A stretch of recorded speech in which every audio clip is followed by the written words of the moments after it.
name's Rick Boogs, and I came to rock with the Beyond the Mats podcast that is beyond the MATT podcast.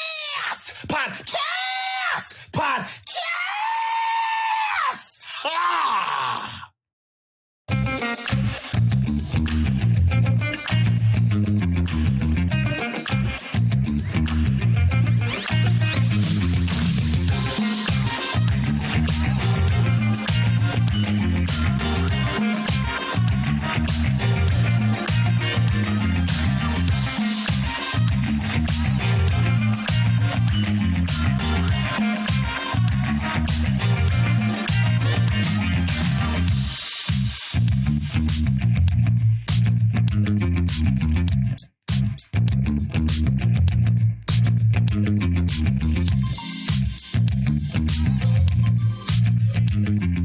Alrighty, we're here for Beyond the Mat on Monday, May 16th, 2022. They were live from Norfolk, Virginia tonight. Going into the show tonight, we had a six-pack challenge for the number one contenders match for the Raw Women's title match. It was supposed to include Becky Lynch, Asuka, Sasha Banks, Naomi, NikkiASH, and outDoudrop. Evidently, we had some backstage fisticuffs or a verbal altercation between Sasha Banks and Vince McMahon. Multiple reports, conflicting reports have come out about what exactly went down. But what we do know is that Sasha Banks and Naomi walked out of the show shortly before it went on air. They tried to scramble and put some segments together, and we ended up with the number one contenders match of Asuka and Becky to close the show. Now, some of the reports coming out are indicating that the original planned finish was for Naomi to go over and for Sasha Banks to make the pin, and that Sasha Banks was upset with that creative direction. However, I've also received some other reports. According to a tenured member of the creative writing team, they have said that the original finish was for Asuka to go over in this match. However, they wanted to involve 6 women to put Asuka over in a stronger way. Having Sasha Banks and Naomi in the match accomplishes that. But what it also accomplishes is having Sasha Banks and Naomi in that match along with NikkiASH and outDoudrop, which would start a rivalry and feud in the tag team division between those two pairings of women.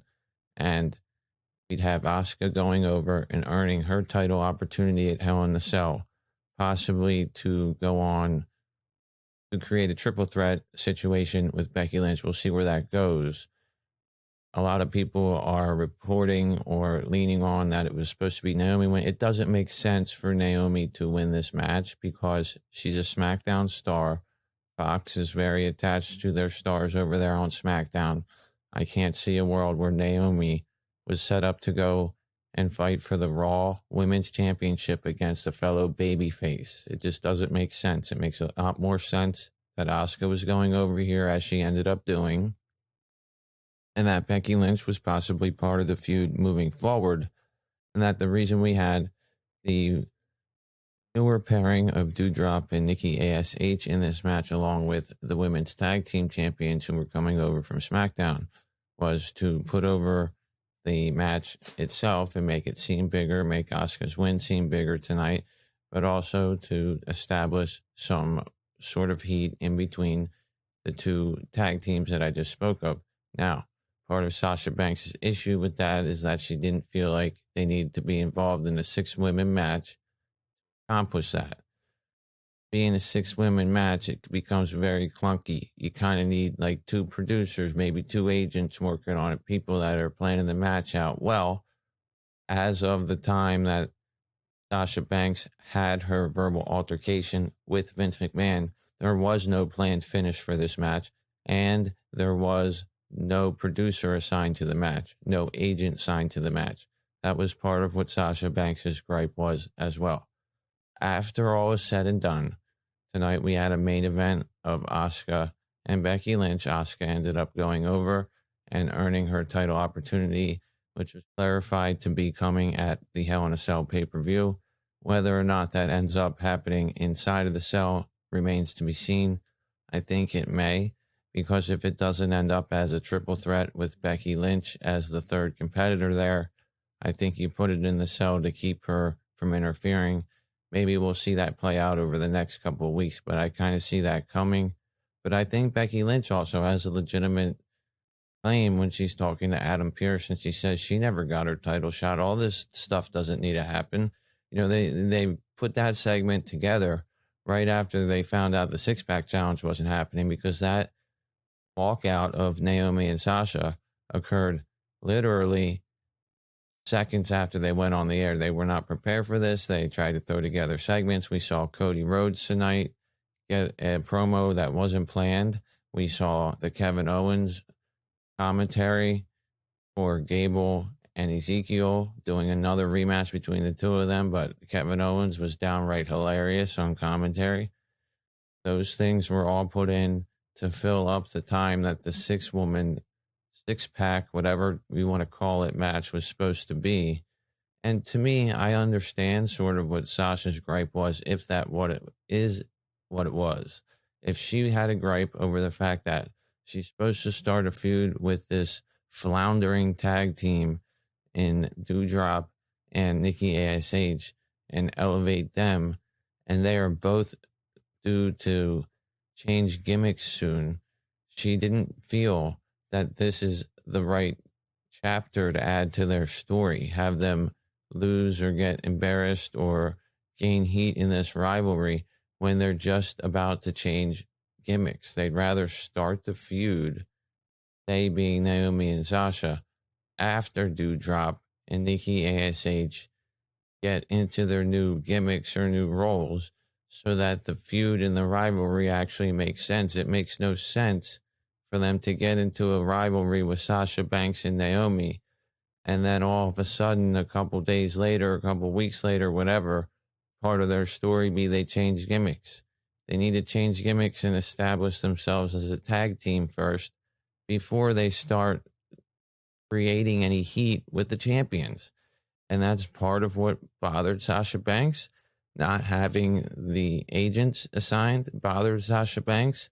The finish bothered Sasha Banks. Probably being ignored by Vince McMahon bothered Sasha Banks. But let's not forget, there's been all kinds of issues over the years with people and Vince McMahon backstage. There's been all kinds of issues with people in creative. Vince McMahon loves Sasha Banks like a daughter. I think that this will blow over and cooler heads will prevail here. Now, it did come out in a statement by the WWE that for 9 hours, Sasha Banks and Naomi expressed that they worked with their competitors in rehearsals and did not feel comfortable with this match at all. Again, I don't blame them not feeling comfortable with the match, because it's 6 women in there rumbling around. They have no agent or producer assigned to this match, so it probably wasn't well laid out to begin with. And they did leave their tag team titles on the desk of John Laurinaitis, head of talent relations for the WWE, as they walked out, and said that they were respected as champions, but they did not feel comfortable in the ring with those 6 competitors tonight. And I guess there'd be 4 other competitors, including that. So Sasha Banks, Naomi, upset with the role that they were given on Raw tonight.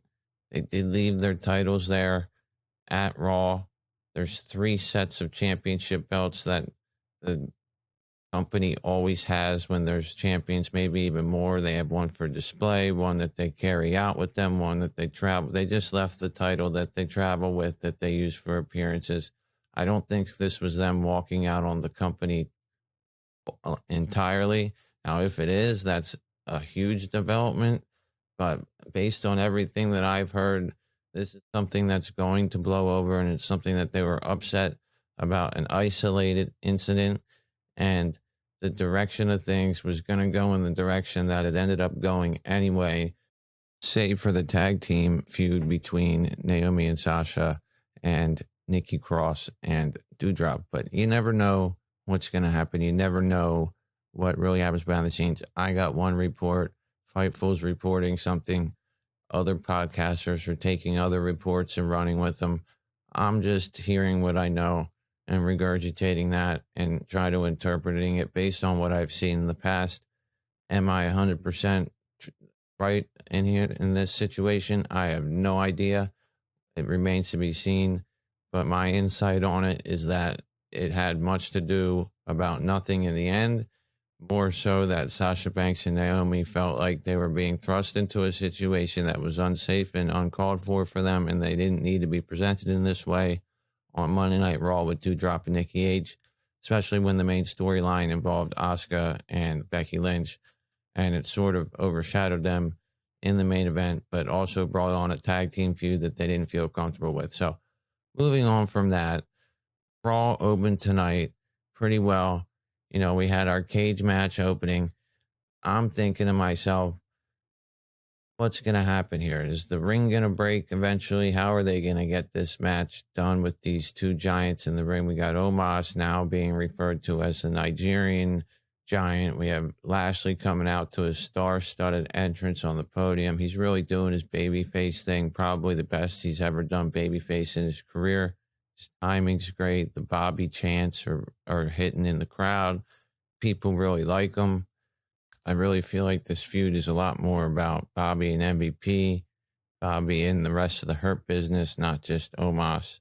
But even if it is just about building Omos, they're putting all kinds of different elements in there to enhance this and make it more of a feud that has other elements to it than just Lashley and Omos, because we've seen Lashley beat Omos and we've seen Omos beat Lashley with MVP's interference. Now we got Cedric Alexander attacking Lashley immediately before the match as he's making his entrance. I didn't even think the match was going to occur.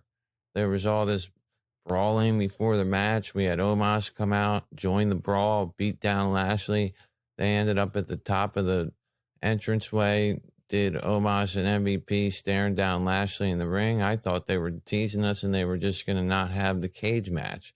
And if that happened, I thought it was ridiculous that they advertised a cage match for an entire week and then ended up not doing it. I mean, imagine being in the building and the cage coming down and getting excited for a cage match and not even seeing one. But we did see one. So we had a pretty good cage match here. It could have actually lasted longer. They did well in there. They made good use of the cage as a weapon here. You know, they were mentioning over and over again how MVP can't get involved because of the fact that it's a cage. Well, he did get involved pretty early on, stuck his cane through the chain link, hit Bobby in the eye. Omos was in control for most of this match. MVP was talking a lot of shit. Eventually, Bobby's in the corner. He pulls MVP's arm in and smashes his face against the fence. He proceeds to wail on Omos, gets the hurt lock on him, but then gets ran into the corner again. Lashley then tries to escape the cage, but Omos catches him with a big old mitt to the throat, goes to slam him, but Lashley slickly gets out of that one with a step over armbar maneuver. Eventually, Cedric Alexander climbs up to the top of the cage as Lashley's trying to get out, tries to stop Lashley. Lashley beats the hell out of him, throws him into the ring, jumps off of where he is on the cage, tries to take out Omos with the crossbody. Omos catches him, gets real excited, goes for a big running throw of Lashley right into the cage, and then, of course, the cage breaks as Lashley hits it. Lashley's a little bit knocked out. He's laying there on the ground with the cage open. He comes to and puts his feet on the floor and gets the win in the cage match. I really thought going into this cage match, this was either going to end with the cage breaking and somebody going through it, or the ring itself breaking. And of course, we see the ending of Lashley getting thrown through the cage. They actually worked a pretty good match here. This is probably one of the better Omos matches I've seen. He really likes hitting that snake eyes in the corner, and Undertaker coming in with the boot. But I think that adding these other elements to the story makes it interesting. You can tell that the real antagonist here is MVP. He's really doing a good job of getting on Bobby's nerves and being that heel voice that Omos really needs to carry a feud, because otherwise it's just Omos in the ring yelling and doing the ring work that he does that sometimes is subpar, but he looks like he's getting a little bit better. And having the cage gave them, some weapons to use, and it gave them a little bit of creativity. And I thought that this was a good match. Now, moving forward, I don't know where we go because they have a cage match and they have Bobby getting thrown through it. Obviously, we got some Alexander involvement, so we could see something between Lashley and Alexander moving forward, but we could also see MVP be pissed off that Alexander keeps getting involved in everything. And then we see Omos take on Cedric Alexander, which we've seen before way in the past when Omos was with AJ Styles, but it could certainly be something that happens here. I'm not really sure if this was a feud ender. I don't think it was. I can definitely still see the heat between Lashley and MVP. Lashley's definitely getting over as a babyface, and MVP is continuing to maintain the heat there, regardless if Lashley wins or not. So this could definitely continue on. We could see a VIP lounge segment where they call out Lashley and create more things. MVP's real hung up on this idea that Lashley left him out to dry at WrestleMania and thinks he's better without him. So I think that the way that they're putting this together is working out. I think it's got some substance and they advanced their storyline here. We had a couple more people interfere. We had Lashley look even stronger getting out. Even though he got thrown through the cage, he fought a good match. He overcame two different people trying to interfere with him, and he got thrown through a freaking cage and ended up winning. I know that there's other ways that you could win to look stronger, but what he had to overcome during the match helped him out with his babyface credibility, and having the interference and having MVP act the way that he does, say the things that he does, helps heat up Omos as the mega heel that they want him to be. So all the way around here, decent work. Nice way to open the show. I didn't have a problem with it at all. Thought it was enjoyable. I could have seen them wrestle for another 7 minutes or so before they threw him through the cage, but it is what it is. Moving on. We have Mustafa Ali. Now, he really wants a U.S. title shot. This has been all over social media. He comes out to face Austin Theory for the U.S. title. Now, I knew this wasn't going to happen, but they ended up teasing that he was going to get the title shot with Austin Theory. Austin Theory first grabs the mic and says he needs a guest referee that he can trust. Calls in The Miz, of course. And then Theory tricks Mustafa and brings out Veer to face him rather than having him face himself for the U.S. title. Says he learned that from Vince McMahon, to expect the unexpected. So, Austin Theory tricks Mustafa Ali. Now, to me, the real feud here is Ali and The Miz. We keep having The Miz being rubbed with Ali. Ali really wants Theory, but he's not getting him, and they're making him go through all these different things, including The Miz, including Veer here, to get to his eventual U.S. title shot, which I don't know if he'll win, but I think that they may give it to him given the circumstances and given all these things they're having him go over. Now, Veer didn't just totally squash him and overpower him. There was a point in here where Ali reversed the military press, hit two super kicks, went for a third, and then Theory pulled his legs. And then we saw Veer just go through the ropes. Now, that puts Ali in position to go for some drop kicks from the inside to the outside. Nails two of them on Veer and doesn't even drop him. Then Miz gets in the ring. He distracts Ali a little bit. That allows Veer to hit his $1 million clothesline, lock in the cervical clutch, finish the match out.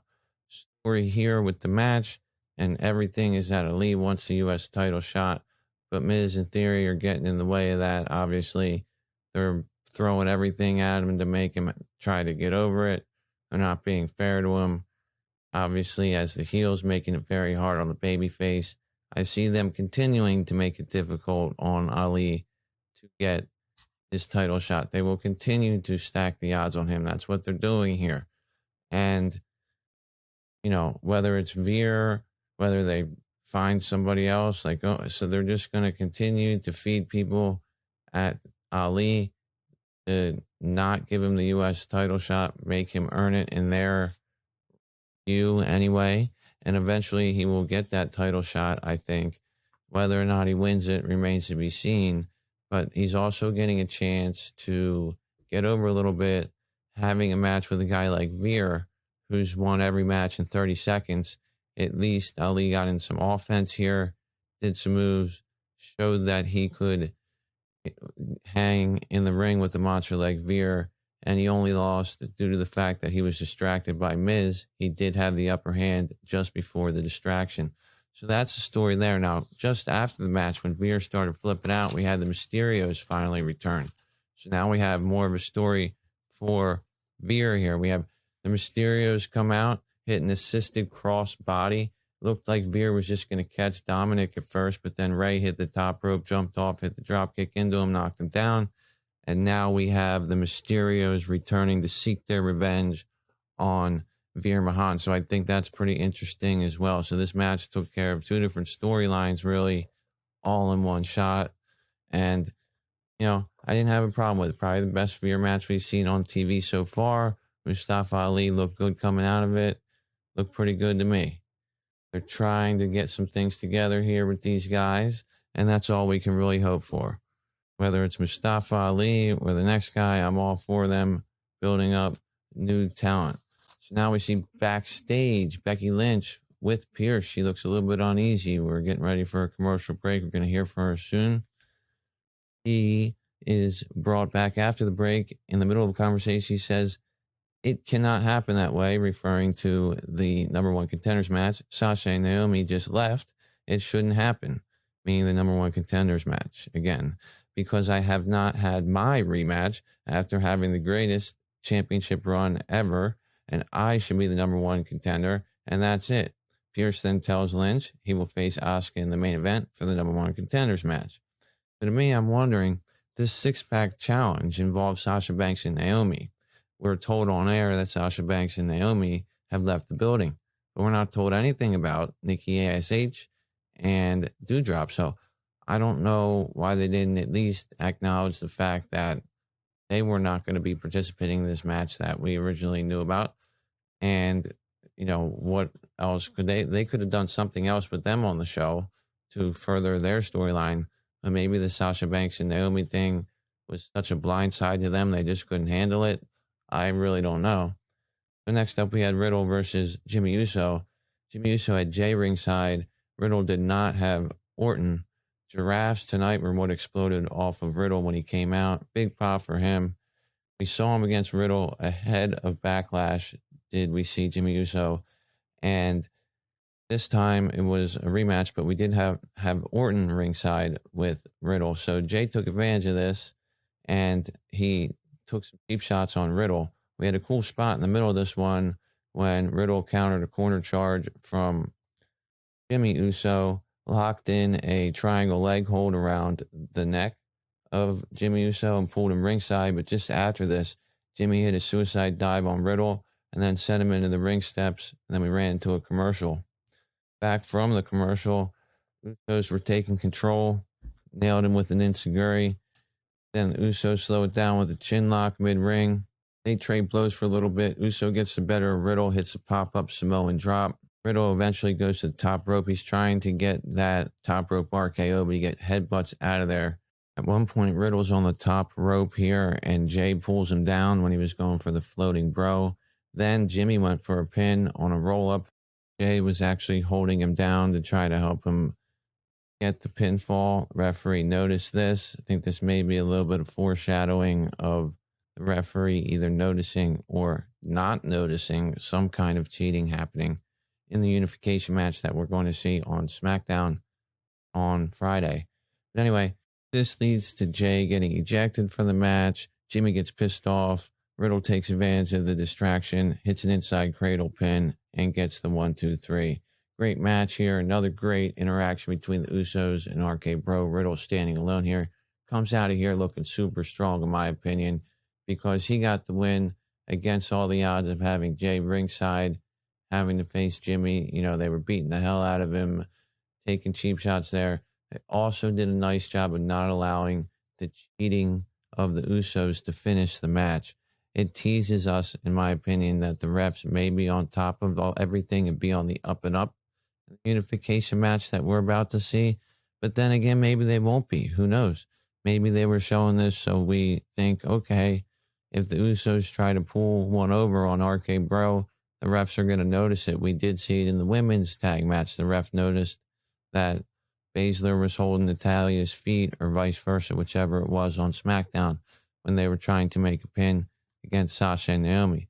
But if they are on the ball, as they were in the women's tag match last week, then cheating to win will not happen. So I don't want to see cheating to win happen. I would rather see cheating end up in a DQ in this match, end up at a pay-per-view where it can be bigger and longer and better. But it'll definitely be exciting to see them face each other. Again, another way to put Riddle over here, make him look strong. He seems to be getting the better of the Usos in these singles matches. But then we get to the tag team matches, and even though in the 6-man it felt like RK Bro got the better of the Usos, it feels like the Usos have the better chemistry overall in the tag matches. And that's usually how they present these things. You know, we see the tag matches set to happen, and then we have these singles matches leading into them. And they're usually good matches, but whichever team member is winning these singles matches, the team ends up losing the actual tag match. Now, that hasn't always rung true recently with WWE. You know, when Sasha and Naomi were getting ready to win the tag championship, they basically won every single match. So you never really know what's going to happen. Now, backstage, we have Kevin Patrick asking Liv Morgan about Rhea Ripley and what she did to her, how she brutally attacked her. She said she's never going to let that get away with this. No matter what the odds are, she's never given up on a fight. So she encourages Rhea, and then she gets cut off by the Los Lotharios. They come in, they try to get there and kiss her and stuff like that. And then we pan out and see AJ and Finn Balor, and they're asking Liv to join them at ringside.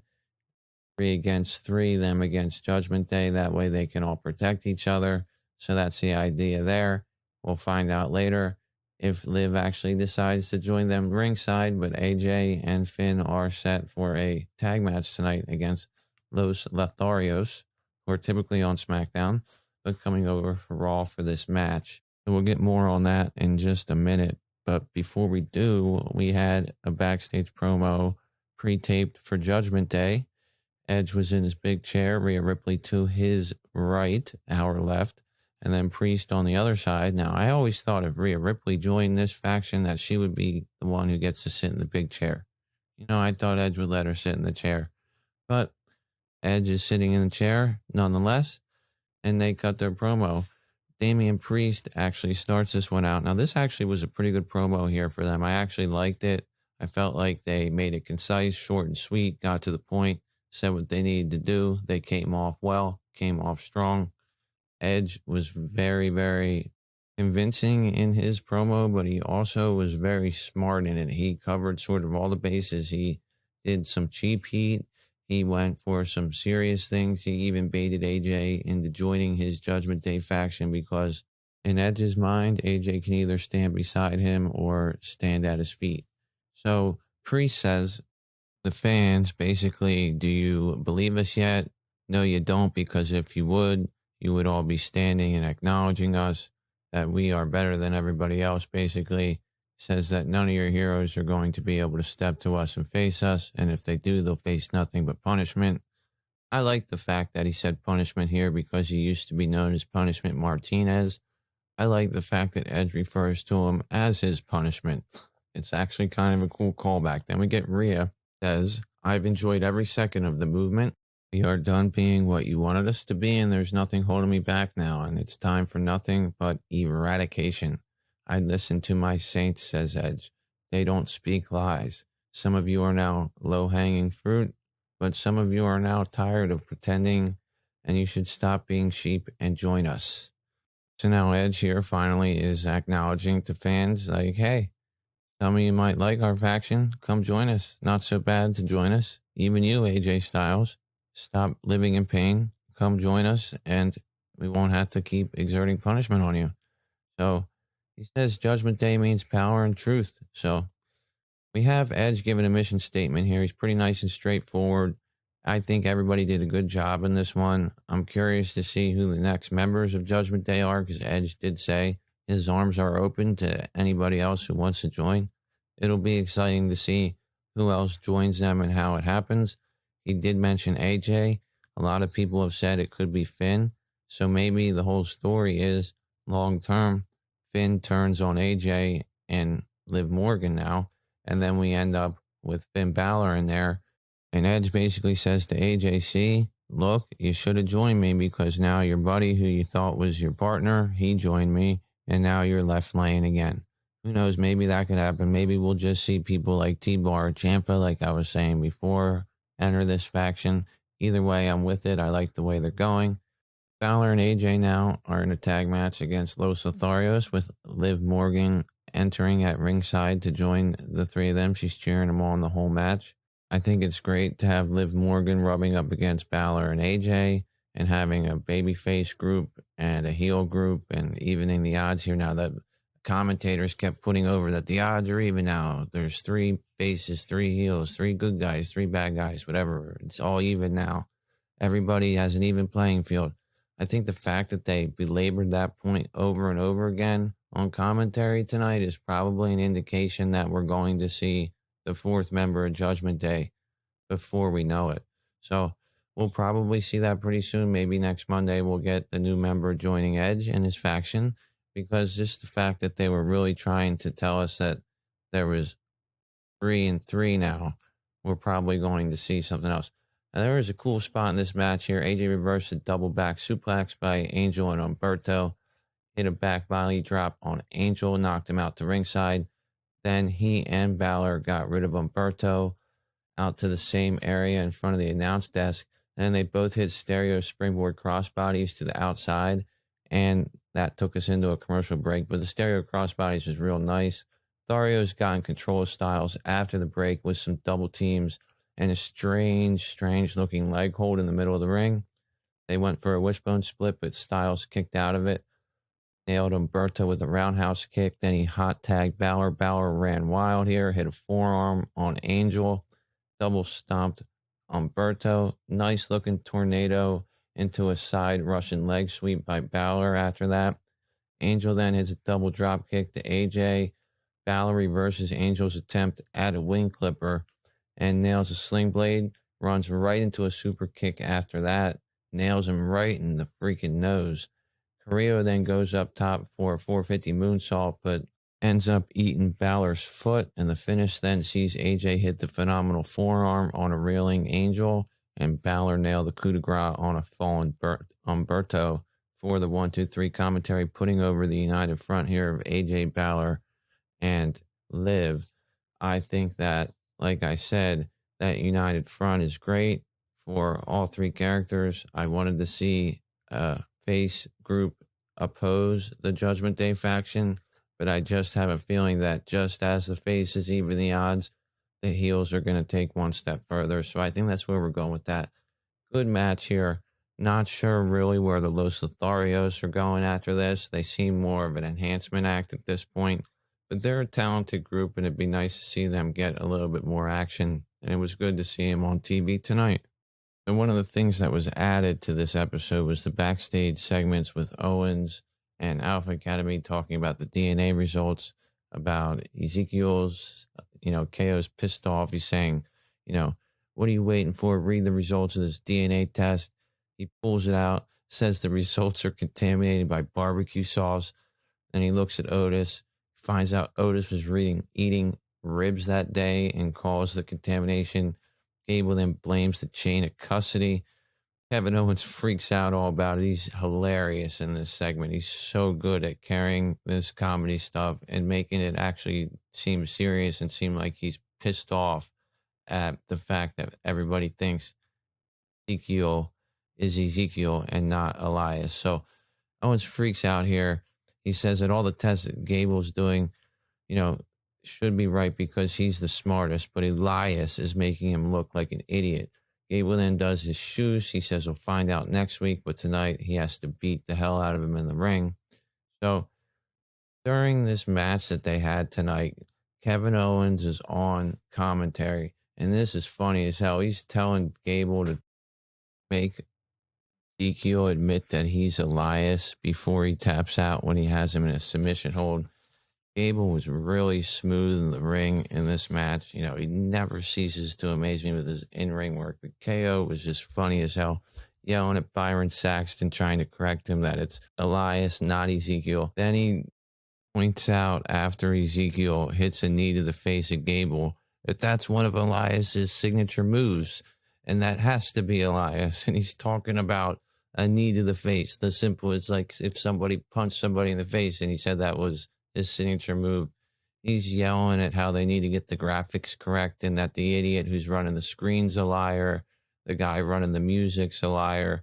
He's just going all over the place, getting all pissed off that people think that this guy's name, Ezekiel. It is incredible work by Kevin Owens. If there's any segments you go back to watch to get a laugh out of, I would go back and watch this Kevin Owens and Ezekiel stuff. The wrestling of Ezekiel isn't great, but again, he's in the ring with Chad Gable, who can have a good match with just about anybody. Chad Gable hit a really sweet-looking Northern Lights suplex in this match. Otis got involved a little bit and attacked Ezekiel a couple of times in this match. But the finish sees Ezekiel take advantage of Gable getting distracted by an attack that went awry by Otis. He ended up reversing inside cradle, and Ezekiel won with the 1-2-3 pin. Story moves on. The mystery. Who really is Ezekiel? Is it Elias? Is it Ezekiel? What is going on? KO is getting pissed off at the fact that the picture could be photoshopped and all these different things. He's totally funny. He says nobody cares what Ezekiel's doing as he goes for a moonsault, during the match. KO is just hilarious in this whole thing. Very funny. He's not believing what's going on. And I really, really like what KO's doing. It's really the only thing they could do to make this Elias thing palatable and continue to be able to go on for weeks and weeks is have a guy who is so great at this in Kevin Owens carry it with these hilarious promos and comments that he's making. I think that it's really working and it's really entertaining and working well. We'll see really where it goes from here, but I don't really know how they're going to prove Ezekiel is Elias or whatever. But however they do it, however they do this, I just think that everything they've done so far is gold. Everything Kevin touches is gold. So it's going to be interesting. We also had another match tonight between Alexa Bliss and Sonya Deville. Sonya Deville was a little bit more competitive tonight, but I've heard rumblings from members of the creative team that the WWE staff has not been that impressed with Sonya Deville's in-ring work and that she may be in danger of being released from her wrestling position. I don't know that for a fact. That's just a rumor that I heard, and that may be the reason why we're seeing her booked the way she is. She's just being really booked right now to go up against Alexa Bliss in her return, and Alexa Bliss is the one coming out looking strong. Yes, Sonya looked a little bit more stronger tonight. I don't actually think she is going to be cut because I think she's a valuable in-ring worker. She ended up losing the match because she had Alexa Bliss pinned, but the referee was trying to fix a turnbuckle that she tried to take apart. Then when Alexa Bliss nailed her with the DDT, the referee counted 3 count and she lost the pinfall. She had the pinfall on Alexa Bliss, had the referee been paying attention to make count, but he was not there because he was fixing the very turnbuckle that Sonya tried to take away as the heel that she is. And then after the match, she slapped the official, which the commentators put over as something that is not excusable for a wrestler to do to a WWE official, and that repercussions may come of it. So repercussions of this could come in the form of Sonya Deville getting suspended. They could come in the form of her getting some kind of disciplinary action. And hell, maybe it is a way to write her off of TV, at least temporarily, because they just took away her on-screen GM role. She's not doing too much in the ring other than putting over Alexa Bliss. This match was much longer than the one last week. So last week one was about 10 seconds. This lasted a few minutes. Sonya did get in some offense, but in the end, Alexa Bliss came out looking strong, and Sonya broke down again at the end, knowing that she's no longer an authority figure and just a wrestler, couldn't get away with cheating, couldn't get away with slapping a referee in the face. We'll see what that materializes into. They really can address that on SmackDown or even social media if they want to. But I felt like that was interesting. Again, we see Alexa Bliss come out to new music, new character, looks great, looking good in the ring, still has the Lily doll, which kind of makes sense if you think about it, other than the fact that it is the number one merchandise selling thing for the ladies' side. There is top merchandise ahead of that on the men's side, but the number one selling piece of merchandise for the ladies is the Lily doll.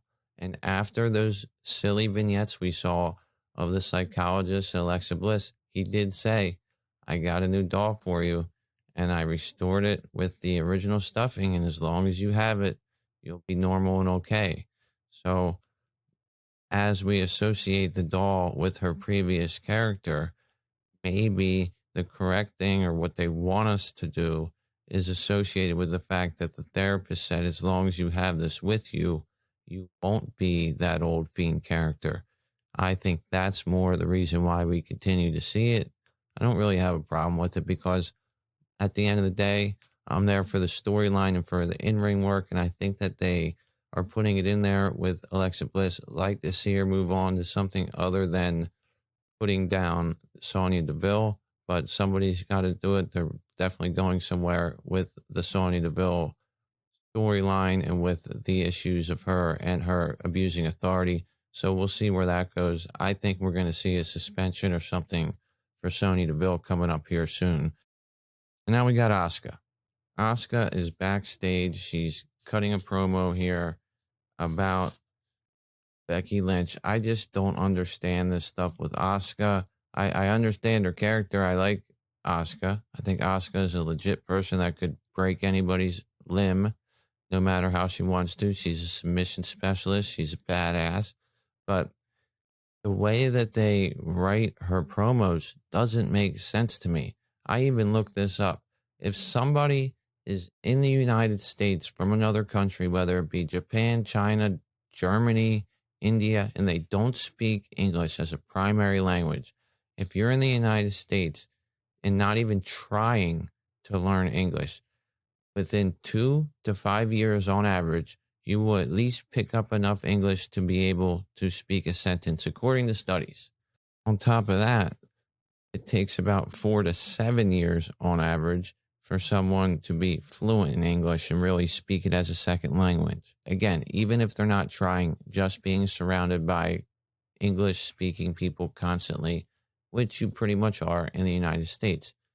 So Asuka's been here for I don't know how many years, but it's certainly more than 2, certainly more than 4. She certainly can speak English better than they portray her to speak it. It doesn't always have to be this broken English gibberish where she's making fun of and dancing and mocking her opponent. It just seems so not serious, and quite frankly, it feels a little bit racist to write her that way, but that's just me.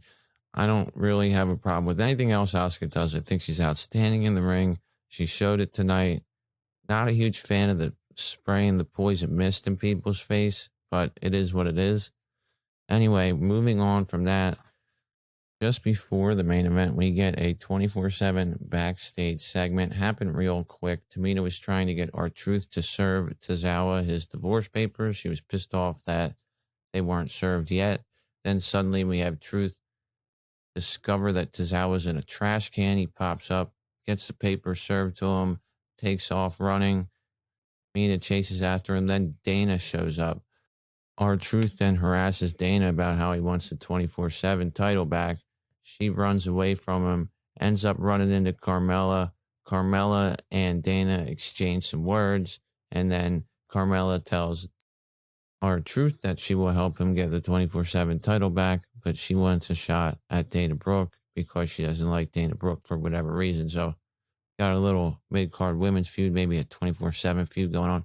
All of a sudden, Carmella has fallen from the grace of the WWE Tag Team titles. Former Raw Women's Champion now seems like she is relegated to the 24/7 segments, which is fine. If she handles it well, that's fine. If she likes doing it, That's fine. I didn't think that she was all that impressive in the ring as the tag champs or really as any other member of the female roster. There's so many people that I think are more formidable than her. So if this is what they're using her for, that's fine. At least she's getting on TV. Moving on from that, we have the main event match. We have Asuka versus Becky Lynch for the number one contendership of the Raw Women's title. Bianca Belair on commentary did the babyface thing and barely talked, just sat there and watched the match. A lot like Big E used to do as champion when he would be ringside for commentary. Didn't really say much, just sat there and watched. There was a point in this match where Becky started antagonizing Belair, and that ended up with Becky getting Belair in her face. It seemed like she was trying to bait Belair into hitting her so she could win by DQ. Becky ended up turning the tables and dropping Asuka and Belair at the same time. He then heads back into the ring. Once the two women ringside come to, Belair gets on the apron. The referee tries to stop her from interfering in the match. Becky goes after Asuka's umbrella to use it as a weapon. Asuka's out of the referee's sight lines at this point, back in the ring. Spits some poison mist into Becky's face. Rolls her up for the 1-2-3 and ends up winning the match and becomes the number one contender and set to face Bianca Belair at Backlash. I thought it was a good match. There was a nice spot in this match when Becky went for the manhandle slam. She nearly hit it almost all the way to the ground until Asuka slipped out of it with an arm drag takeover. It looked really, really nice and smooth. Thought this was a well-worked match between the two of them. They only really had 2 minutes to do this. Becky looked totally distraught after this match, but at the end of the day, Becky did get kind of cheated out of this match. She got poison spit in her face, so there's going to be a legitimate gripe that Becky has after this match to try to force a triple threat or to try to force some kind of rematch, or maybe even to do something that entices them to say, hey, this match needs to be in the cell because we don't have a women's match set for the Hell in a Cell yet. So who the hell knows what's going to happen with that. But I definitely think that Asuka and Becky have unfinished business after this match. I don't think that it's a situation where it's just over. Becky's going to move on. I think that this is going to be something that is ongoing until we get to Hell in a Cell. And she may interfere with the Hell in a Cell match if it's not in the cell. Now, speaking of Hell in a Cell, we had another announcement tonight that came kind of as a surprise because of the fact that there was supposed to be a 6-pack women's match to end the show, but they had to add some things to the final hour. And one of those things was Cody Rhodes coming out with a promo. He was a little bit pissed off at the fact that Seth Rollins, in his words, dumped gasoline on a fire that he felt like he extinguished. He said that he wondered what Seth meant when he said, don't take anything away from me again after he hit the curb stomp on the table last week. He's wondering whether it was the 2 matches he beat him in or the WrestleMania moment.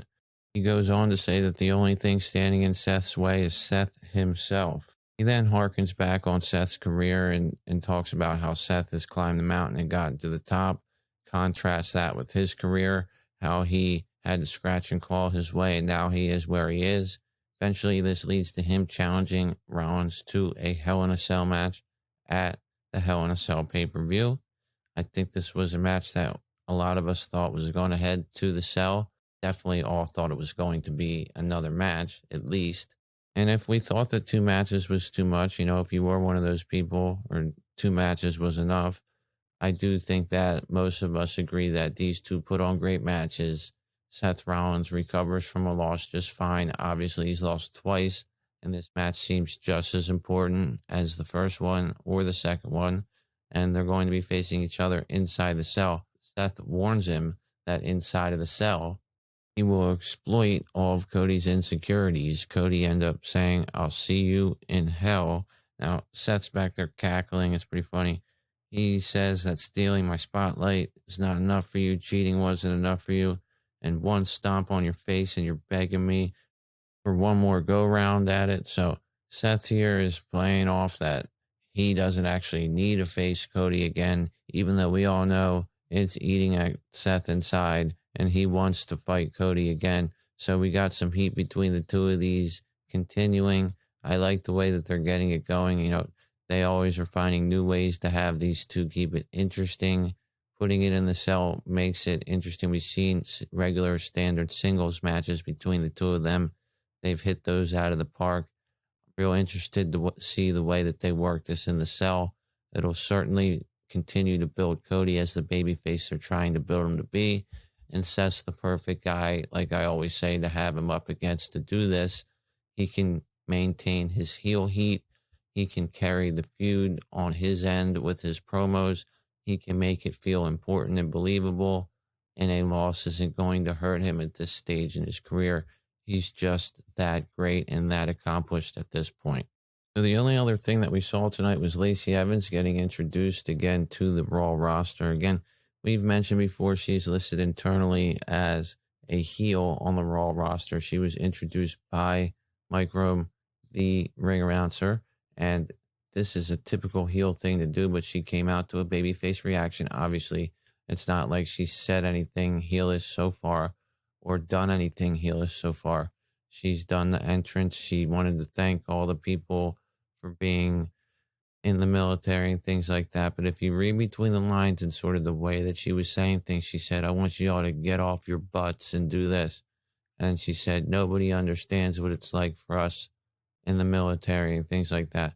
And while that was endearing to people in the military, and anybody can support somebody who is a Marine, I do think that eventually she's going to turn around and say, yeah, nobody understands what it's like to work as hard as us. Nobody understands what it's like to go through all this addiction and overdosing and all this childhood pain that I've gone through. And somebody like Bianca Belair did not deal with that. And so I want to kick her ass. And that's going to be when she's a heel turn. And they're doing this slowly and carefully. And I think it's smart of them to do that. I don't think it's smart to just come with somebody who did these gut-wrenching promos that were really tugging at our heartstrings and then immediately have them turn on the crowd. Do it slowly, make it make sense, that it will actually work and it won't be a total insult to everybody who is in the military or has dealt with addiction problems. I myself have dealt with both. I try to suspend what's happened in my real life when I'm looking at these stories on the wrestling show, because obviously they're different and they're made up. They're the same as any TV show. But at the same time, it is a real life story with her. And I don't like to see certain things get exploited. But I don't think that's going to be the case here. They feel like they're being pretty careful with it.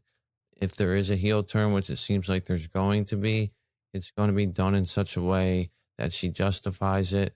Now, it's open to interpretation whether you feel that, you know, using the military and using the addiction storyline as a vehicle to turn someone heel is appropriate or not.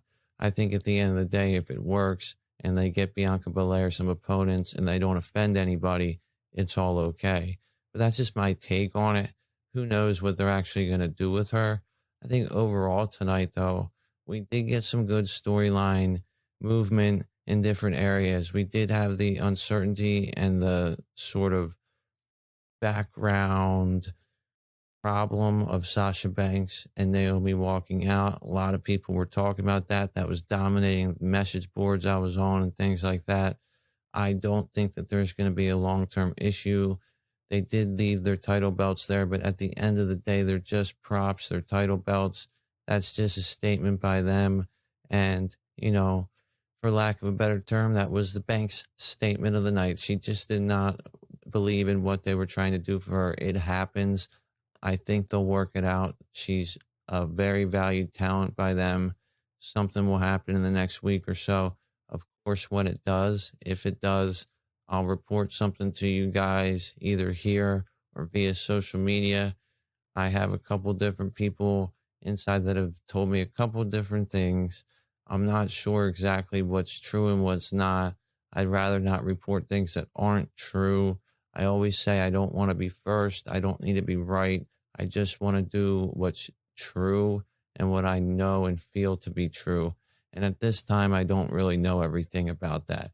So I'm not going to speak much more on that. But I will say that as Raw as a whole, decent show. We got some movement with Veer. We got some movement with Ali. We got another brick in the wall knocked out for him on his way to his U.S. title West. We also got Bianca Belair now having a opponent set for her for the Hell in a Cell pay-per-view. It's going to be Asuka. We'll see if it ends up being anybody else in addition to that, or if there's some stipulation added to the match, such as it being in a cell. If we have Becky Lynch continue to get involved, I see no reason why they don't put it in the cell. We also saw Alexa Bliss get a little bit more action tonight, and who knows what's going on with Sonya Deville. I don't know what's going on now with Omos and Lashley, but I definitely like the dynamic of the Hurt Business ganging up on him. It's not just Omos he's up against, but he's up against MVP, Cedric Alexander. Shelton Benjamin's actually hurt right now, and that's why we don't see him. But the cage match was a good match. The finish was very good. I thought it was well done. It was believable for Omos to throw a big monster like Lashley through a cage and break it. I like it when they do that. I'm pretty sure that I told somebody, I don't know if it was on the air or not, that was what I thought the finish would be, because it just made sense that way. They hadn't done it in a while, and I really liked the way that they did it. They didn't sell it as if Lashley just got out of the cage and ran away. He came to from a supine position and then got his feet to the floor and won the match. We got the Cody Rhodes, Seth Rollins set for Backlash. That's a big deal for us. We also got AJ and Balor joining up with Liv Morgan to try to even the odds there. Again, Liv Morgan, somebody like Rhea Ripley, needed some guidance, needed something to push her up a little bit. There's a lot of people that are Liv fans. There's also a lot of people who aren't. She's not exactly the best at promos. The promo she cut tonight on Rhea Ripley was very, very scripted. It felt like all of her other promos where she's sort of just trying to make us believe she's something where she's not. Now, we didn't get to see her in the ring tonight, and that's probably a good thing because normally, in my opinion, she's a little bit sloppy. But if those guys can help her out with her promo ability and we can see some growth in the ring, even more than we already have, because she has gotten better in the ring compared to where she was, say, a year ago or even 6 to 8 months ago. She grew a lot. She hasn't become amazing. She hasn't become a main eventer yet, but keeping her with Balor and with AJ keeps her relevant, and it keeps her in the feud between the three of them and the three members of Judgment Day, the three members so far of Judgment Day. So I like what they're doing with Liv. Similarly to I like what they do with Rhea Ripley. Rhea Ripley's now single, a heel. She can go after a title. Liv Morgan can grow a little bit in the singles ladies area. We might even see a match with Judgment Day once they get their fourth member of Edge managing the three members of Judgment Day, Rhea Ripley, Priest, and whoever the fourth guy is against AJ, Balor, and Liv. Who knows? That could be something that we see on TV. I just don't see Edge wrestling on television. I see him wrestling at pay-per-views. Maybe we'll see that match at the pay-per-view. Who knows? We don't have a complete rematch set up for Edge and AJ yet. I thought that was a match that could definitely go to the cell. But then again, Edge has fought a lot of Hell in the Cell matches. I think they're trying to, and if I was Edge, I would be trying to as well, do everything I could to maintain the limited schedule and not beat the hell out of myself in matches like he said that he did in his promo, jumping off ladders. And see, that stuff he said is actually real. He did a lot of that stuff and it did hurt him. Now, did he not like doing it for the fans? Absolutely not. He fed off the fans for years. We all know that.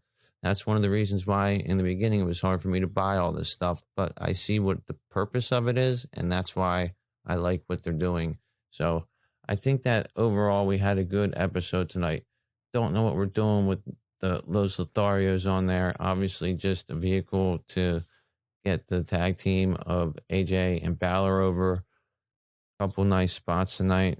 You know, if you guys go back and watch this, check out the Riddle match. Definitely check out anything that involved KO talking with Gable about Ezekiel.